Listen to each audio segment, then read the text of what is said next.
Everyone, ఇవాళ నేను explain చేయబోతున్న మూవీ రాజ్. రాజ్ అంటే సీక్రెట్ అని అర్థం. సో మూవీలో దాగి ఉన్న సీక్రెట్ ఏంటో తెలుసుకుందామా? Let's start. మూవీ ఎలా స్టార్ట్ అవుతుందంటే, కొంతమంది ఫ్రెండ్స్ ఊటీకి ట్రిప్కి వస్తారు. అక్కడ స్నేహ అనే అమ్మాయి తన బాయ్ ఫ్రెండ్ అరుణ్ని ఆట పట్టిస్తూ అతనికి అందకుండా పరిగెడుతూ దాక్కుంటుంది. సో అరుణ్ అక్కడ ఒక బంగ్లాను చూసి స్నేహ ఆ బంగ్లా లోపలికి వెళ్ళిందనుకొని స్నేహ స్నేహ అని అరుస్తూ ఉంటాడు. ఇంకోవైపు స్నేహకి భయంకరమైన అరుపులు వినిపిస్తూ ఉంటాయి. స్నేహ భయపడి ఎవరు ఎవరు అని అరుస్తుంది. కట్ చేస్తే పోలీసులు ఒక ప్రొఫెసర్ దగ్గరికి వస్తారు. ఫారెస్ట్లో ఒక ఇన్సిడెంట్ జరిగిందని, దానికి మీరే హెల్ప్ చేయాలని చెప్తాడు. పోలీస్ అండ్ ప్రొఫెసర్ హాస్పిటల్కి వెళ్ళి చూస్తే అరుణ్ గాయాల పాలై ఉంటాడు. అతన్ని స్నేహ అటాక్ చేసినట్టు తెలుస్తుంది. ప్రొఫెసర్ స్నేహను చూడడానికి వెళ్ళినప్పుడు డాక్టర్ స్నేహకి ఏమైందో తెలియక చెక్ చేస్తూ ఉంటారు. ఎవరికి ఏం అర్థం అవ్వదు. ప్రొఫెసర్ వెళ్ళి చూసేసరికి స్నేహని బెడ్కి కట్టేసి ఉంచుతారు. స్నేహ సడన్గా నేను లేచాను, వాడిని వదిలిపెట్టను అని ఒక డిఫరెంట్ వాయిస్తో అరుస్తుంది. ప్రొఫెసర్ డాక్టర్స్తో ఇది నార్మల్ డిసీజ్ కాదు, మీరు దీన్ని ఏం చేయలేరని, ఇది ఒక పగతో ఉన్న ఆత్మ అని చెప్తాడు. అరుణ్ దగ్గరికి వెళ్ళి నువ్వు స్నేహను కాపాడాలనుకుంటే ఇదంతా ఎక్కడ జరిగిందో నాకు చూపించు అంటాడు. అరుణ్ ప్రొఫెసర్ అండ్ పోలీస్ వాళ్ళని ఆ ప్లేస్ దగ్గరికి తీసుకెళ్తాడు. అక్కడ అరుణ్ని స్నేహ అటాక్ చేసే ముందు తన బిహేవియర్ ఏంటి, ఏమైనా డిఫరెంట్గా బిహేవ్ చేసిందా అని ప్రొఫెసర్ క్వశ్చన్స్ అడుగుతాడు. ఫైనల్గా స్నేహకి ఒక ఆత్మ పట్టిందని, నిద్రపోతున్న దానిని మీరు ఇక్కడికి వచ్చి లేపారని అంటాడు. అక్కడ వాళ్ళ మీదకి ఒక ఈగల్ అటాక్ చేస్తుంది, కానీ వాళ్ళు తప్పించుకుంటారు. అరుణ్కి కాల్ వస్తుంది, స్నేహ చనిపోయిందని. ప్రొఫెసర్ అంటాడు, ఇది మొదలు మాత్రమే, అసలు ఆ ఆత్మకి ఏం కావాలి ఏంటి అనేది తెలిసేదాకా ఇది ఆగదు అని. కట్ చేస్తే ఒక కపుల్ని చూపిస్తారు, సంజన ఆదిత్య. సంజన ఆదిత్య ఒక పార్టీలో ఉంటారు. సంజన ఏం మాట్లాడడానికి ట్రై చేసినా ఆదిత్య బిజీగా ఉండడంతో సంజన ఆదిత్యని బయటికి లాక్కొస్తుంది. పార్టీకి వచ్చినప్పటి నుండి నువ్వు అసలు పట్టించుకోవట్లేదు నన్ను అంటుంది. అప్పుడు ఆదిత్య ఇది బిజినెస్ పార్టీ అని తెలియదా అని అరుస్తాడు. సో సంజన కార్ కీస్ తీసుకుని ఏడుస్తూ కారులో వెళ్తుంది. అప్పుడు తనకి చెవులో సంజన అని ఎవరో పిలిచినట్టు అనిపిస్తుంది. సంజన ఎవరా అని చూసేసరికి యాక్సిడెంట్ అవుతుంది. కట్ చేస్తే హాస్పిటల్లో డాక్టర్ ఆదిత్యతో సంజనని జాగ్రత్తగా చూసుకోమని, నిద్ర మాత్రల వల్ల ఇలా జరిగిందని అంటాడు. హాస్పిటల్లో సంజన ఆదిత్యని డివోర్స్ ఇవ్వమని అడుగుతుంది. నువ్వు నేను ప్రేమించిన ఆదిత్యవి కాదు, ఏమైందో 1 yearలో ఇంత మారిపోయావంటుంది. సో ఆదిత్య ప్లీజ్ అలా అనకు, ఒక లాస్ట్ ఛాన్స్ ఇవ్వు అని బతిమిలాడి నార్మల్ చేస్తాడు. ఎక్కడికైనా వెళ్దామని రకరకాల కంట్రీ పేర్లు చెప్తాడు, కానీ సంజన ఊటీ సెలెక్ట్ చేసుకుంటుంది. ఇద్దరు ఊటీ వెళ్తారు. స్టార్టింగ్లో ఒక బంగ్లా చూశాం కదా, అది ఆదిత్య వాళ్ళదే. వాళ్ళు అక్కడికే వస్తారు. సంజనకి మళ్ళీ రాత్రి సంజన అని ఎవరో పిలిచినట్టు వినిపిస్తుంది. అది విన్న సంజన ఇంటి బయటికి వచ్చి ఎవరు ఎవరు అని అరుస్తుంది. అక్కడ తనకి పెద్దగా అరుపులు వినిపిస్తూ ఉంటాయి. సడన్గా సంజనని వెనక నుండి ఎవరో పట్టుకుంటారు. ఎవరా అని సంజన భయపడి చూస్తే అది ఆదిత్య. ఇక్కడేం చేస్తున్నావని తనని లోపలికి తీసుకెళ్తాడు. సంజన ఆదిత్యతో ఎవరో బాధతో అరుస్తున్న అరుపులు విన్నానని చెప్తుంది. మనం తనకి హెల్ప్ చేయాలని కూడా అంటుంది. అప్పుడు ఆదిత్య అసలు ఎవరైనా ఉంటే కదా చేయడానికి అని అంటాడు. నాకేం వినపడలేదని కూడా చెప్తాడు. అప్పుడు సంజన ఒక్కసారి కాదు నేను చాలాసార్లు విన్నాను ఆ అరుపులు అని కూడా చెప్తుంది. ఎంత చెప్పినా ఆదిత్య వినకపోయేసరికి తను ఇంకా స్లీపింగ్ పిల్స్ వేసుకోవడానికి చూస్తుంది. స్లీపింగ్ పిల్స్ వేసుకోవద్దని ఆదిత్య చెప్తాడు. సంజన నాకు ఇవి లేకపోతే నిద్ర పట్టదంటుంది. అప్పుడు ఆదిత్య అయితే నేను కూడా మేల్కొనే ఉంటాను, నీతో పాటు రాత్రంతా మాట్లాడుకుంటూ ఉందాం అంటాడు.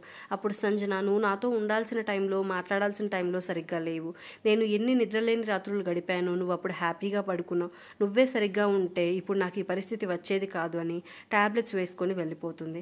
నెక్స్ట్ డే ఆదిత్య తన ఫ్రెండ్స్ని కలవడానికి వెళ్తాడు. జరిగిన గొడవలన్నీ చెప్తూ తప్పు తనదే అని, తన లవ్ని నిలబెట్టుకోవాలనుకుంటున్నాను అంటాడు. అప్పుడు తన ఫ్రెండ్స్ మీ ఇద్దరిని మేము కలపడానికి ట్రై చేస్తాం అంటారు. కట్ చేస్తే బంగ్లాలో సంజన ఏదో వర్క్ చేసుకుంటూ ఉంటుంది. తనని ఎవరో టచ్ చేసినట్టు ఫీల్ అవుతుంది. ఇంకా తన చుట్టూ ఉన్న వస్తువులు కింద పడిపోతూ ఉంటాయి. వాటిలో ఒక దాని మీద బ్లడ్ మార్క్స్ కూడా మనకి కనిపిస్తాయి. నెక్స్ట్ సంజనకి కాల్ వస్తుంది, కానీ ఎవరూ మాట్లాడరు. ఆ టైంలో అక్కడే ఉన్న ఫోటో కింద పడిపోతుంది. అప్పుడే అక్కడికి పని మనిషి వచ్చి క్లీన్ చేస్తుంది. సంజన పని మనిషిని రోబోట్ ఎందుకు రాలేదని అడుగుతుంది. రోబోట్ ఆదిత్య దగ్గర పనిచేసే వ్యక్తి. వాళ్ళు ఊటీ వచ్చిన దగ్గర నుండి అతను కనిపించకపోయేసరికి సంజన అడుగుతుంది. అప్పుడు ఆ పని మనిషి అతను కొన్ని నెలలుగా కనిపించట్లేదని, వాళ్ళ ఇంట్లో వాళ్ళు కూడా చాలా బాధలో ఉన్నారని చెప్తుంది. నెక్స్ట్ డే సంజన రోబోట్ ఇంటికి వెళ్తుంది.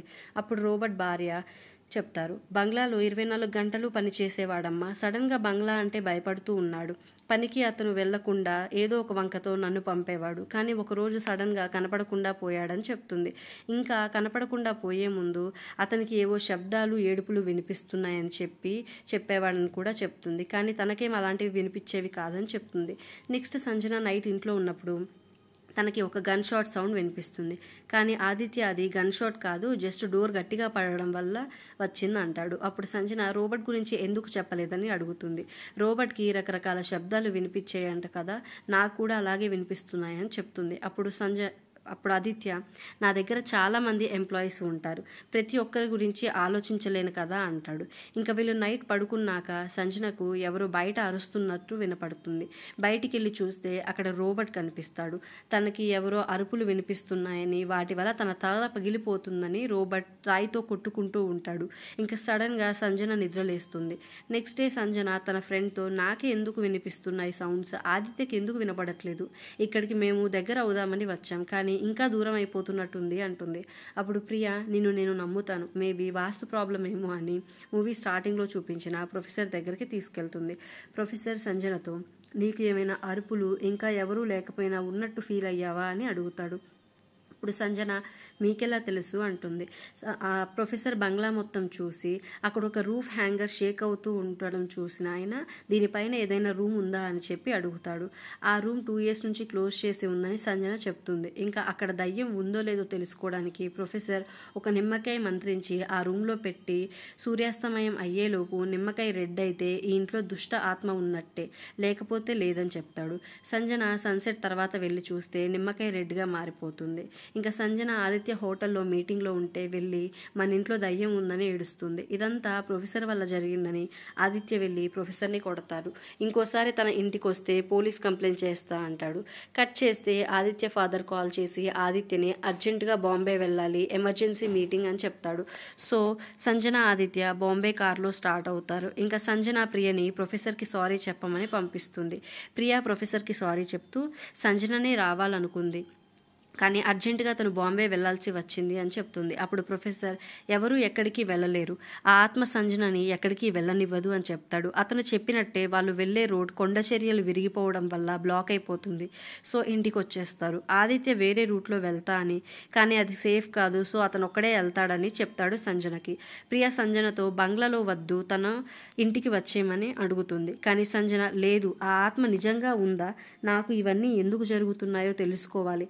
ఆ రోజు రాత్రి సంజనకు ఇంట్లో రూఫ్ హ్యాంగర్ మీద నుండి బ్లడ్ రావడం, మిర్రర్లో దయ్యం కనపడడం జరుగుతుంది. ఇంకా సంజన భయపడి ఇంట్లో నుండి బయటికి వచ్చేస్తుంది. ఆ నైట్ బయట నిద్రపోయి నెక్స్ట్ డే ప్రియా సంజన ప్రొఫెసర్ని కలుస్తారు. సంజన ప్రొఫెసర్కి తన దయ్యాన్ని చూసా అని, అది ఆడదయ్యం అని చెప్తుంది. అప్పుడు ప్రొఫెసర్ తనకి స్నేహ హాస్పిటల్లో వీడియో చూపించి, స్నేహకి మీ బంగ్లా దగ్గర ఉన్న ఫారెస్ట్లోనే దయ్యం పట్టింది, తను చనిపోయిన తర్వాత కొన్ని గంటలకి నీకు యాక్సిడెంట్ జరిగింది అంటాడు. దయ్యం నిన్ను చంపాలనుకుంటుందని నేను చెప్పలేను, కానీ దయ్యం నీతో ఏదో మాట్లాడాలనుకుంటుందని చెప్తాడు. సో సంజన, ప్రియా ప్రొఫెసర్ ఫారెస్ట్కి వెళ్తారు. సంజన మాత్రమే బయటికి దిగుతుంది. ప్రియా ప్రొఫెసర్ కార్లోనే ఉంటారు. సంజనకి అరుపులు వినిపిస్తూ ఉంటాయి. మళ్ళీ దయ్యం కార్ని లాక్ చేసేస్తుంది, ప్రొఫెసర్ బయటికి రాకుండా. సంజన అరుపులకి భయంతో పరిగెడుతూ ఉంది. దయ్యం సంజనను ఒక ప్లేస్లో పడేస్తుంది. అక్కడ సంజనకు ఒక గన్ దొరుకుతుంది.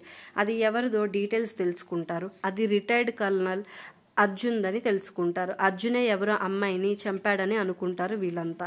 అతనికి కాల్ చేసి వాళ్ళని కలవమని చెప్తారు. నెక్స్ట్ డే కల్నల్ని కలుస్తారు. అప్పుడు అర్జున్, నా గన్ మీకు ఎలా దొరికింది అని చెప్పి అడుగుతాడు. అప్పుడు ప్రొఫెసర్, మీరు ఆ అమ్మాయిని ఎందుకు చంపారు అని అడుగుతాడు. అర్జున్ చెప్తాడు, నేనెందుకు చంపుతాను అని. అప్పుడు సంజన అర్జున్ని తిడుతుంది. అప్పుడు అర్జున్, నా కూతుర్ని నేనే ఎందుకు చంపుకుంటాను అంటాడు.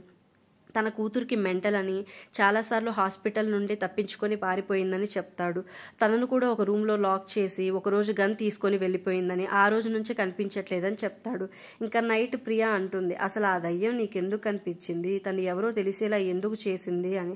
అప్పుడు ప్రొఫెసర్ ఒక బుక్ ఇచ్చి, దీనిలో ఉన్న మంత్రాల ద్వారా నువ్వు దయ్యాన్ని పిలవచ్చు, కానీ ఒంటరిగా ఉన్నప్పుడే అని చెప్తాడు. ఇంకా సంజన బుక్ తీసుకొని బంగ్లాకి వెళ్తుంది. సంజన బుక్ చదువుతున్నప్పుడు ఆత్మ ఇంట్లోకి వస్తుంది. అప్పుడే అప్పుడే ఆదిత్య కూడా బాంబే నుండి వస్తాడు. ఆదిత్య లోపలికి వచ్చి సంజనతో మాట్లాడుతున్నప్పుడు ఆదిత్యకి సంజన ఫేస్లో వేరే అమ్మాయి మొహం కనపడుతుంది. అప్పుడు ఆదిత్య, నువ్వేం చేస్తున్నావు ఇక్కడ, నువ్వు చనిపోయావు కదా అని అంటూ ఉంటాడు. అప్పుడే మనకి సంజన బాడీలో నుండి ఆత్మ వెళ్ళిపోతున్నట్టు చూపిస్తారు. సో సంజన ఆదిత్య మాటలు విని, ఎవరు చనిపోయారు, నా నుంచి నువ్వేం దాచుతున్నావు అని అడుగుతుంది. ఇప్పుడు ఫ్లాష్ బ్యాక్కి వెళ్తాం. లాస్ట్ టైం ఆదిత్య ఊటీ వచ్చినప్పుడు బాగా వర్షం పడుతుంది. అప్పుడు ఒక అమ్మాయి అతని డోర్ కొడుతుంది. తన పేరు మలిని. బయట వర్షం పడడం వల్ల ఆ అమ్మాయి నైట్ ఆదిత్య ఇంట్లోనే ఉంటుంది. ఆదిత్య మలిని ఒకరికొకరు దగ్గరవుతారు. ఒకరోజు సంజన ఆదిత్యకి కాల్ చేయడం చూసిన మలిని ఆదిత్యతో గొడవ పడుతుంది. మన విషయం నువ్వెందుకు సంజనకు చెప్పలేదని, ఇంకా సంజన ఫోటోలని మంటల్లో వేస్తూ ఉంటుంది. ఆదిత్య వచ్చి తనని ఆపగా, నువ్వు నాతో ఉన్నా నీ మనసంతా ఆ కుక్క దగ్గరే ఉంది అని సంజనను హీనంగా తిడుతుంది. తనను నీ నుండి దూరం చేస్తా అని మలిని అంటుంది. ఇదంతా చూసిన ఆదిత్య మలినితో తప్పు జరిగిపోయిందని ఇంకిక్కడ నుంచి వెళ్ళిపోమ్మని పంపించేస్తాడు. మళ్ళీ నెక్స్ట్ డే మలిని ఆదిత్యని కలిసి తనతో ఉండమని సంజనని తిడుతూ ఉంటుంది. ఆదిత్య ఇంకా మలినిని వదిలించుకొని వచ్చేస్తాడు. నైట్ ఆదిత్య ఇంటికి వచ్చేసరికి మలిని రోబోట్ని కొట్టి గన్తో ఆదిత్య కోసం వెయిట్ చేస్తుంది. ఆదిత్యని పెళ్లి చేసుకోమని, తన గురించి సంజనకు చెప్పమని, సంజనను వదిలేయమని అడుగుతుంది. ఆదిత్య ఒప్పుకోడు. అప్పుడు మలిని, నేను బతికున్నా చనిపోయినా సంజనకు ఈ విషయం తెలిసేలా చేస్తా అని షూట్ చేసుకుంటుంది. తర్వాత రోబోట్ ఆదిత్య కలిసి మలిని శవాన్ని పాతిపెట్టి గన్ ఫారెస్ట్లో విసిరేస్తారు. ఇక్కడితో ఫ్లాష్ బ్యాక్ అయిపోతుంది. ఈ విషయం తెలుసుకున్న సంజన ఆదిత్యను వదిలేసి వెళ్ళిపోతుంది. సంజన ఈ విషయం అంతా ప్రియా ప్రొఫెసర్కి చెప్తుంది. ప్రియా సంజనతో ఆదిత్య దగ్గరికి ఇంకా వెళ్ళొద్దంటుంది. అప్పుడు ప్రొఫెసర్ అలాంటి తప్పు చేయకు అంటాడు. ఇంకా చెప్తాడు, నాకు ఇప్పుడే అంతా తెలుస్తుంది, నిన్నెందుకు ఊటీ రప్పించింది, ఆదిత్య సీక్రెట్ నీకు ఎందుకు తెలిసేలా చేసిందో అని.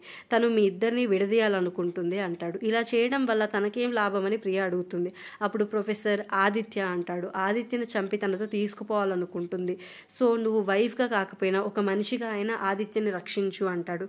కట్ చేస్తే ఇంట్లో సంజన ఆదిత్యతో, నేను మన రిలేషన్ నార్మల్ చేయడానికి రాలేదు, నీ ప్రాణం కాపాడడానికి వచ్చాను.